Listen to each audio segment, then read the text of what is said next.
Hey everyone, welcome to my channel and my Ashwagandha update on my 9th month. If you're new here, my name is Sean, I'm a graduate kinesiologist, and in this video I'm going to talk about my experience taking Ashwagandha for 9 months.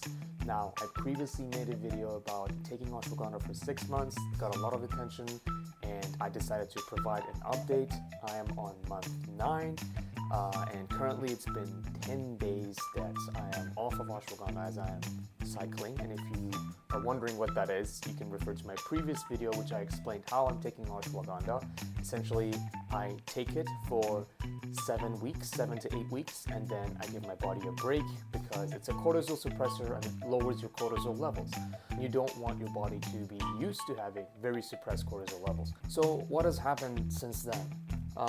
My physical performance has improved. It's stayed the same. I am functioning properly. I have not felt any depression or have not felt numb. I have not felt emotionally numb. And I want to also make sure that the audience understands that I am taking the recommended dose, which is somewhere between 250 milligrams to about 500 milligrams, give or take.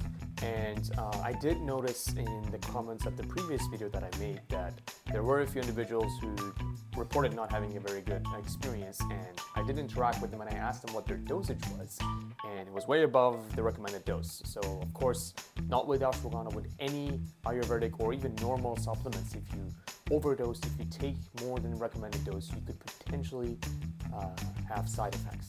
So in addition to my provided update, I'm also going to talk about one study that was recently published in 2019 where they investigated the stress-relieving effects of Ashwagandha on participants, and they took their serum testosterone levels.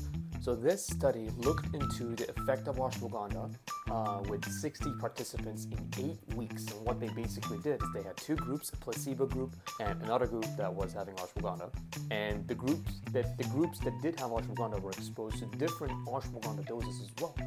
And what they found out after 8 weeks was that groups that had the 250 milligram dosage of Ashwagandha showed significant improvement when it came to their stress reduction. And the way that they measured their stress levels was using a survey, and they used the Hamilton Anxiety Scale, which basically is like a questionnaire. They provide you 14 questions, 14 STEM questions, and you give a scale rating of 0 to 4, whether if you perceive stress or your stress levels are like neutral or like too much. And they also reported improvement in sleep and other factors as well, but we are mostly focused on stress because that's what the study was talking about. And the participants who took the 600 milligram dosage of Ashwagandha showed even a higher correlation. Again, but take that with a grain of salt because it's 600 milligrams is slightly above the recommended dose. It's close in line, but if you go above the recommended dose, you could potentially have side effects.